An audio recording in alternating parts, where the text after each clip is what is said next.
Morning students, मैं Suman Sandhu Gurugram teacher training college Shri Vijaynagar online classes में आपका स्वागत करती हूँ। तो जो मैं आज आपको करवा रही हूँ कि आपकी मैंने स्किल्स शुरू करवाई हैं, कौशल शुरू करवाई हुए हैं हिंदी में। तो आपका ये इसमें मैंने आपको पहले करवा दिया था श्रवण कौशल सुनने से संबंधित, फिर अपने उच्चारण बोलने से संबंधित। अब है आपका तीसरा आगे लिखने से संबंधित यानी कि वर्तनी। तो आज आपका जो टॉपिक है वो है वर्तनी। वर्तनी क्या है? सबसे पहले वर्तनी का अर्थ कि वर्तनी होती है कि उसमें केवल हम जो शब्द लिख रहे हैं, अक्षर लिख रहे हैं, उसको क्या है सुंदर और सुडेल लिखना ही नहीं होता, बल्कि उसमें जो आपके स्वर हैं या व्यंजन हैं उनका या मात्रा का सही उपयोग हो रहा है या नहीं, इस चीज का भी आपको ध्यान रखना है। तो सबसे पहले क्या है कि वर्तनी का अर्थ है, सबसे पहले आ जाता है वर्तनी का अर्थ वर्तनी के अर्थ में ये होता है कि जो भी हम शब्द या अक्षर या वर्ण लिख रहे हैं, वर्तनी का शाब्दिक अर्थ होता है, वर्तनी का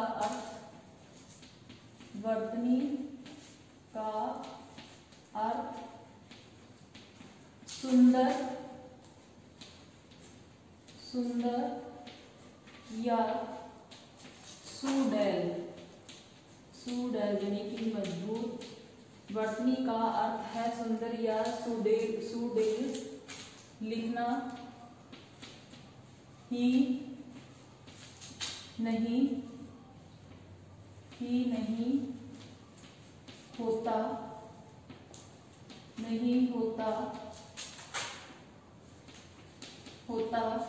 बल्कि सुंदर ही नहीं लिखना होता, बल्कि इसमें क्या करना है, एपिकल शब्दों और एपितु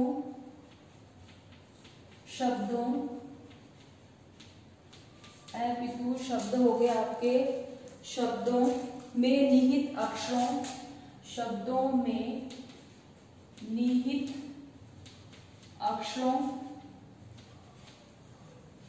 या वर्णों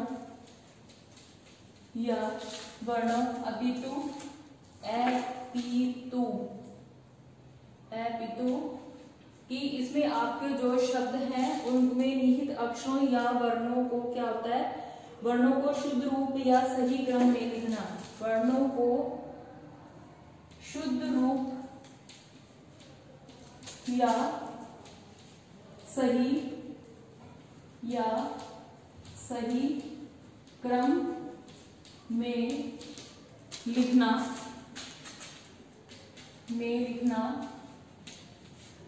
सही क्रम में लिखना। इस प्रकार किसी भाषा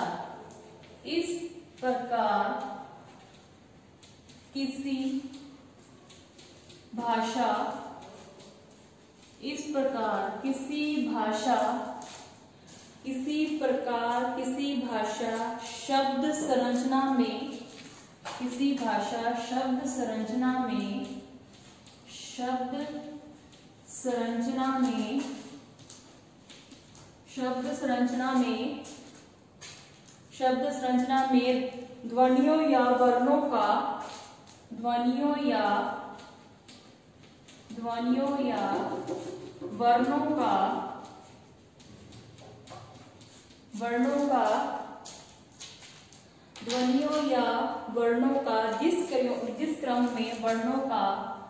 जिस क्रम में प्रयोग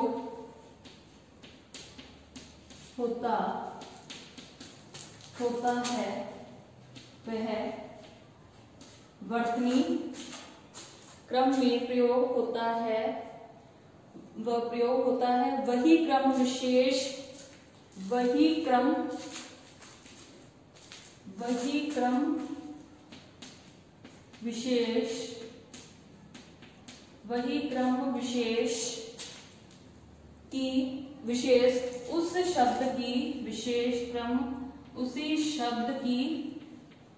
उसी शब्द की वर्तनी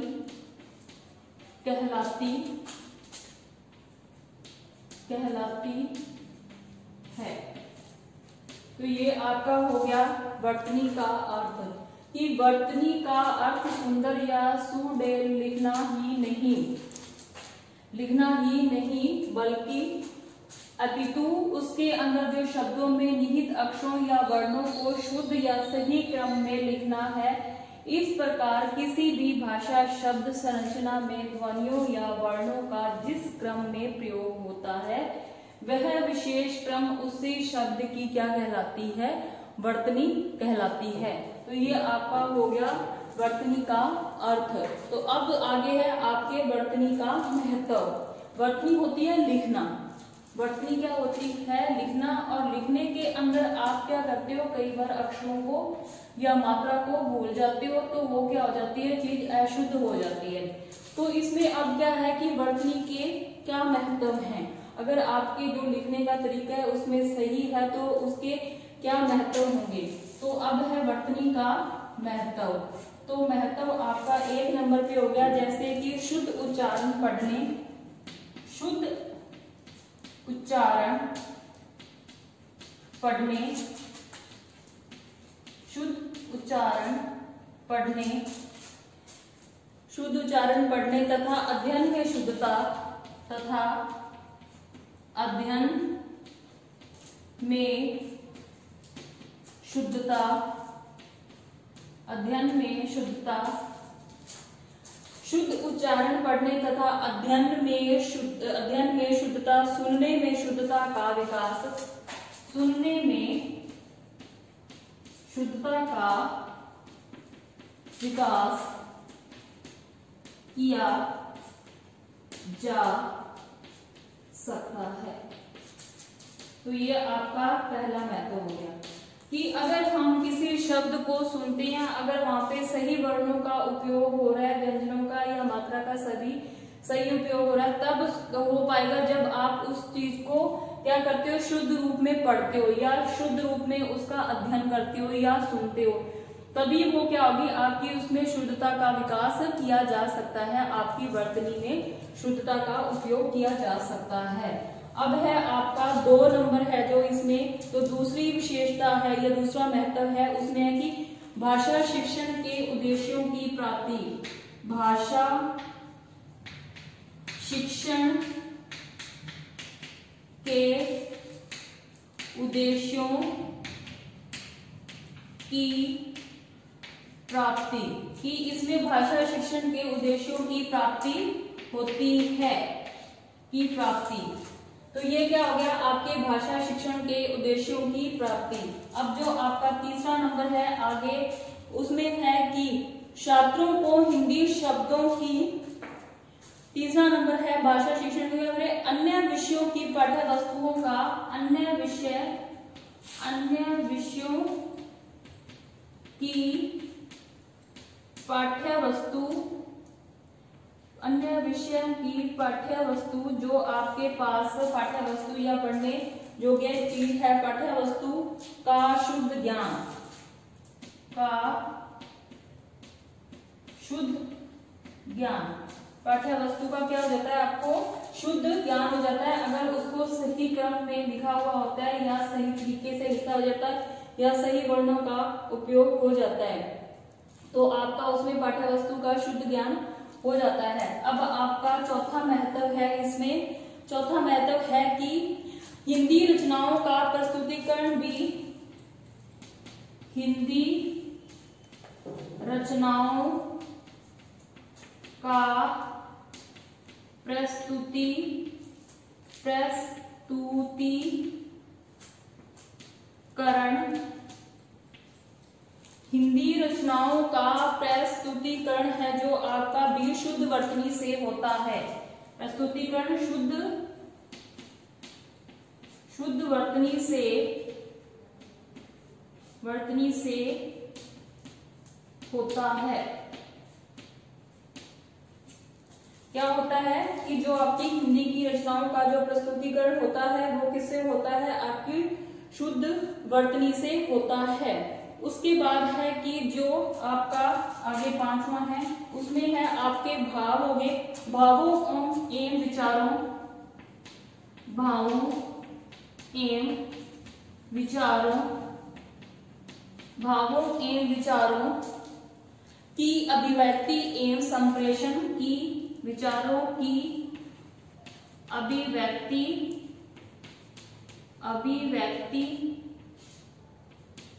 विचारों की अभिव्यक्ति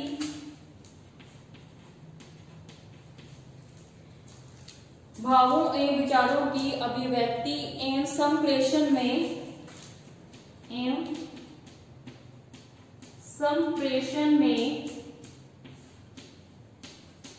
विचारों की अभिव्यक्ति एवं संप्रेषण में वर्तनी का अधिक महत्व होता है, वर्तनी का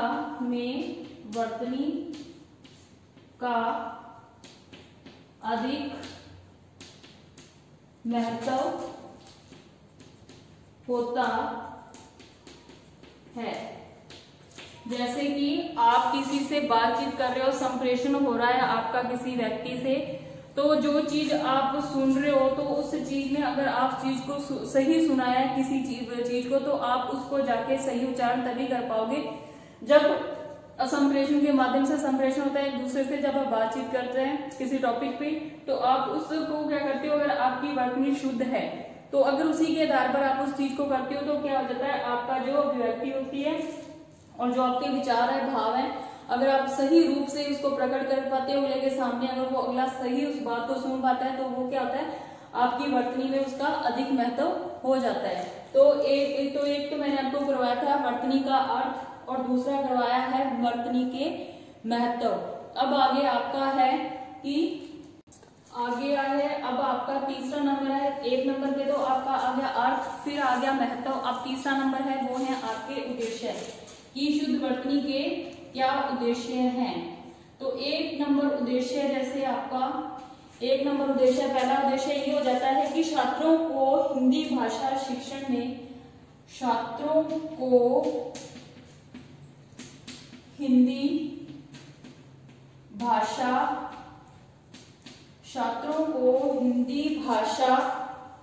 शिक्षण में शुद्ध, हिंदी भाषा शिक्षण में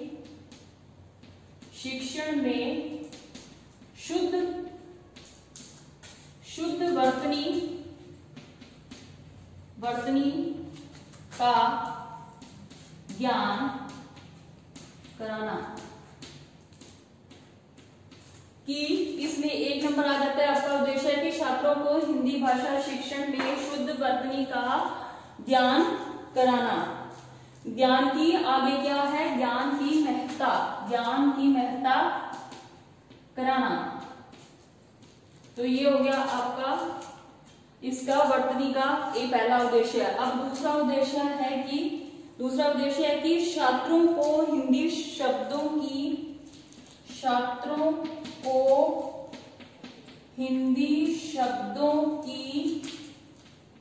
वो तो पहला नंबर तो भाषा होगी, अब क्या होगी, हिंदी शब्दों की वर्तनी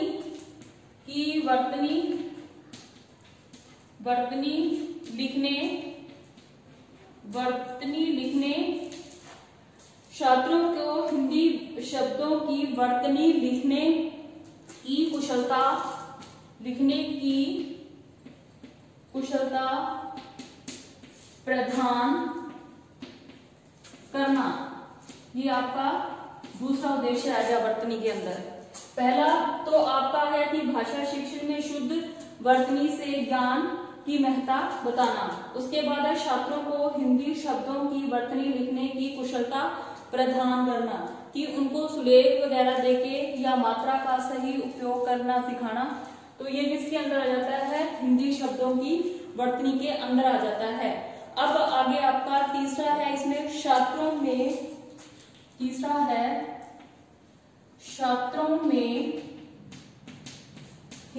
भाषा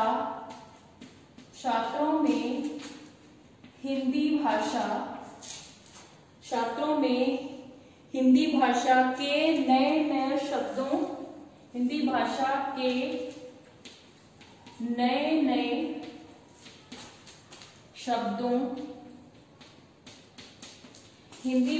के नए शब्दों की वर्तनी जानने के लिए, शब्दों की वर्तनी जानने के लिए रुचि पैदा करना, रुचि पैदा करना, कि नए नए शब्दों का ज्ञान हो सके, उनकी रुचि यानी कि उनका इंटरेस्ट पैदा करना वर्तनी में। उसके बाद है आगे चौथा, कि जो आपकी वर्तनी है उसमें छात्रों को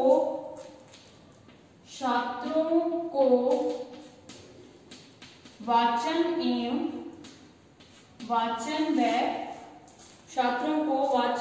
वर्तनी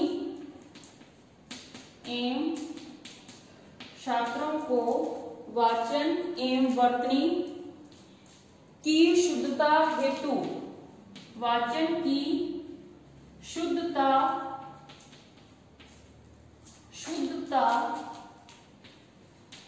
हेतु, छात्रों को वाचन एवं वर्तनी की शुद्धता हेतु सतर्क एवं सतत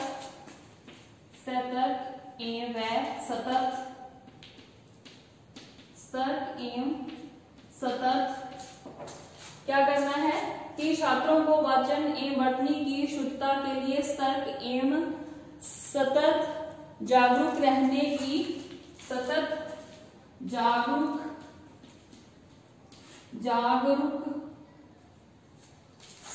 एवं सतत रहने की जागरूक रहने की प्रवृत्ति, जागरूक रहने की प्रवृत्ति का विकास करना, कि बच्चा है जो वाचन है उसकी जो वर्तनी है उसमें शुद्धता हेतु सतर्क एवं सतत जागरूक रहने की प्रवृत्ति का क्या करना है, उसमें विकास करना है। इसके साथ है आपका आगे पांचवा उद्देश्य आ जाता है इसका, कि छात्रों को हिंदी वर्तनी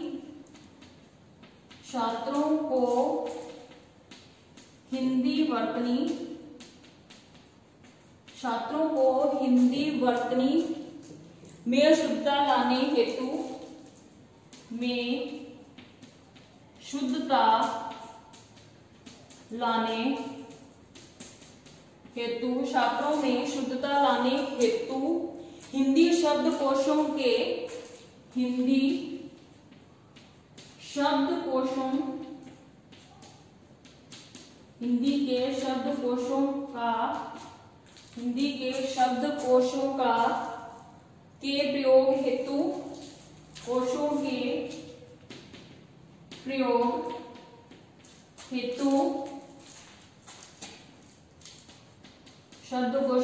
प्रयोग हेतु प्रेरित करना। तो ये आपके हो गए उद्देश्य कि वर्तनी को आप कैसे सुधार सकते हैं, उसके क्या उद्देश्य है, वर्तनी के सुधारने के क्या उद्देश्य है। आपका पहला उद्देश्य है कि छात्रों को हिंदी भाषा जैसे जो हमारी हिंदी है उस भाषा शिक्षण में शुद्ध वर्तनी का ज्ञान की महत्ता बताना, कि हम किसी चीज को लिखना ही हमारा सिर्फ ये नहीं होता कि हम कोई अक्षर लिख रहे हैं, सुंदर लिख रहे हैं, सुडे लिख रहे हैं, लेकिन जो उसके अंदर मात्राएं या कोई अक्षर आधा अक्षर आना है तो उसकी जगह आप क्या करते हो, पूरा उसको लिख देते हो, या कहीं मात्रा पैर के अंदर आनी है तो आप उसको दूसरी वाली मात्रा कर देते हो। तो जैसे ये वाली चीज होगी तो उसका क्या करना है, आपको उसकी महत्ता का सही ज्ञान कराना है। उसके बाद छात्रों को हिंदी शब्दों की वर्तनी लिखने की कुशलता प्रदान करना, कि आप उनको सुलेख देकर सुंदर और अक्षर की मात्राओं का या किसी बुक से उनसे सुलेख लिखवा के देखो, अगर कोई बच्चा किसी प्रकार की गलती करता है तो उसको उसमें से सुधारने की कोशिश करना।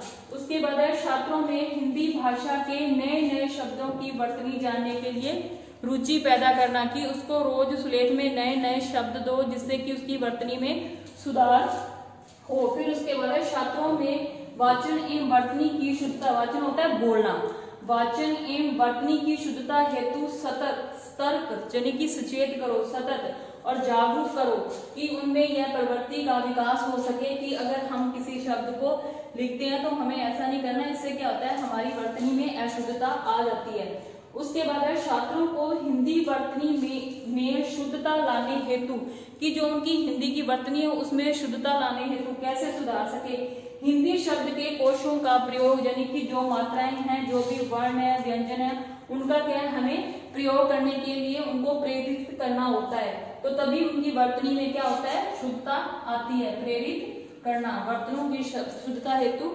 उनके लिए प्रेरित करना। अब मैं आपको आगे बताऊंगी शुद्ध और अशुद्ध वर्तनी बच्चे कैसे लिखते हैं, शुद्ध और अशुद्ध। अब आपको अभी मैं बता रही हूँ कि आप वर्तनी में अशुद्धता कैसे लाते हो।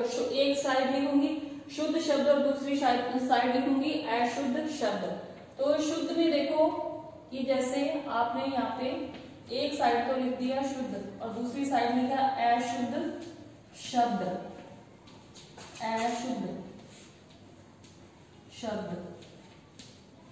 जैसे इसमें मैं उदाहरण के तौर पे बता रही हूँ कि जैसे कि आप शय, ये षटकोण वाला शय है, इसकी जगह आप पै का प्रयोग कर देते हो।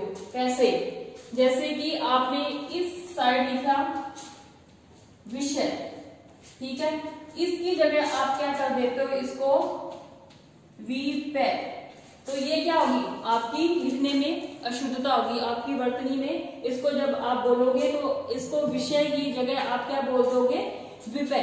तो ये क्या होगी, आपकी इसमें अशुद्धता आ गई। उसके बाद एक उदाहरण और बताती हूँ, जैसे आप षट,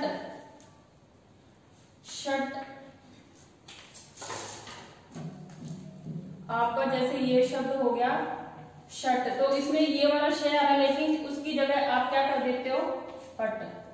तो ये लिखने में क्या आपकी आ गई, अशुद्धता।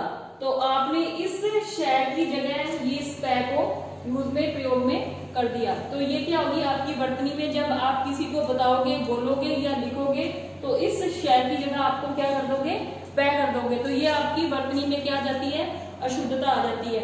एक उदाहरण और बता रही हूँ, जैसे कि आप बै और वै के अंतर कर देते हो, दोनों में अंतर कर देते हो। जैसे आपको तो लिखना है बहुत, बहुत, लेकिन आप कर देते हो उस चीज को वैहुत, ठीक है। तो ये तो आपके आगे शब्दों से संबंधित आप जो गलती करते हो। अब मैं आगे बताती हूँ कि आप जब मात्रा में गलती करते हो, जब लिखते हो उसमें मात्रा में गलती कर देते हो। जैसे कि आपका हो गया कवि, रै और रै में क्या अंतर कर देते हो। जैसे कि एक तो छोटा बड़ा रै आ गया, पूरा रै आ गया, और दूसरा रै इसके कोमा के अंदर आ गया, ठीक है। तो इसमें आप क्या करते हो, जैसे इस वाले रै को ऊपर लगाना होता है, ठीक है। एक रै तो ये वाला आपका पूरा वाला रै हो गया, एक रै का आप ऐसे यूज कर रहे हो, ठीक है। तो जब आप क्या करते हो, इसको नर्क, तो नर्क में क्या कर देते हो, आप इसको इस वाले रै का यूज करते हो। तो इसमें देखो आपका जो आ जाता है, ये तो हो गया आपका, ये वाला तो आपका हो गया नर्क, ये आपका हो गया अशुद्ध शब्द। ये क्या हो गया आपका, अशुद्ध। और अब इस चीज को आप कैसे लिखते हो, जब नर्क, तो ये क्या हो गया आपका शुद्ध शब्द। तो आपने इस रै में, दोनों में मात्रा में गलती कर दी कि इस रै की जगह आप अगर इस रै का यूज होना नर्क, तो ये आपका तो अशुद्ध हो गया और ये वाला आपका शब्द शुद्ध हो गया। जब आपको आधे रै का प्रयोग करना है तो वो आप पूरे रै का कर रहे हो, तो वो क्या हो जाता है, आपका अशुद्ध शब्द हो जाता है आपका वर्तनी के अंदर। अब एक और मैं बताती हूँ कि जैसे आप ध और ग में कर देते हो, कई बार ध धनुष वाला और ग, तो इसमें देखो आप घ की जगह जैसे आप लिख रहे हो कि विद्यमान, तो इसमें भी आप क्या कर देते हो, गलती कर देते हो। अब आप कई बार करते हो क्षय और क्षय के अंदर, क्षय, ये वाला क्षत्रिय वाला क्षय, ये तो आपका हो गया शुद्ध रूप, और ये हो गया आपका अशुद्ध। अशुद्ध में कैसे करते हो, जैसे आप इस क्षय की जगह इस क्षय क्षत्रिय वाले का यूज करते हो। जैसे कि आपने लक्ष्मण बोला गया है आपको कि आप लक्ष्मण लिखो, तो आप क्या कर देते हो, लक्ष्मण। तो ये आपकी क्या होगी, अशुद्धि आ गई उस चीज के अंदर, ठीक है। तो आपकी ये वर्तनी में क्या आ गई, अशुद्धि आ गई। तो इसी आधार पे मैंने आज आपको वर्तनी का क्या करवाया था, अर्थ करवा दिया। उसके अर्थ के बाद आपको मैंने महत्व करवाया था, फिर उद्देश्य करवाए हैं वर्तनी के। फिर उसके बाद कि जब आप वर्तनी में कोई गलती करते हो, लिखने में करते हो, तो उसमें मैंने शुद्ध अशुद्ध वर्तनी के बारे में आपको बताया कि अर्थ क्या होता है। अर्थ ये होता है कि हम किसी शब्द को सुंदर या सुडेल लिखना नहीं होता, बल्कि उसमें जो स्वर, व्यंजन, मात्राएं उनका सही प्रयोग नहीं करते, तो वो क्या हमारी वर्तनी में अशुद्धता आ जाती है। तो ये वर्तनी होती है। इसमें जब हम वर्तनी में क्या होता है कि लिखना भी होता है और बोलना भी होता है। अगर हम वर्तनी का सही तरीके से उसको लिख ही नहीं पाते, तो उसकी जगह हम क्या करते हैं, उस चीज को हम सही तरीके से बोल भी नहीं पाएंगे। जब हम किसी चीज को लिखे को सही तरीके से पढ़ नहीं पाएंगे, लिख नहीं पाएंगे, पहली बात तो हम लिख नहीं पाएंगे। अगर हम लिख नहीं पाते तो फिर हम उस चीज का सही उच्चारण नहीं कर पाते। तो ये था आज का टॉपिक आपका वर्तनी के बारे में। तो जो आगे है वर्तनी, तो वो मैं अगले क्लास में करवाऊंगी। धन्यवाद।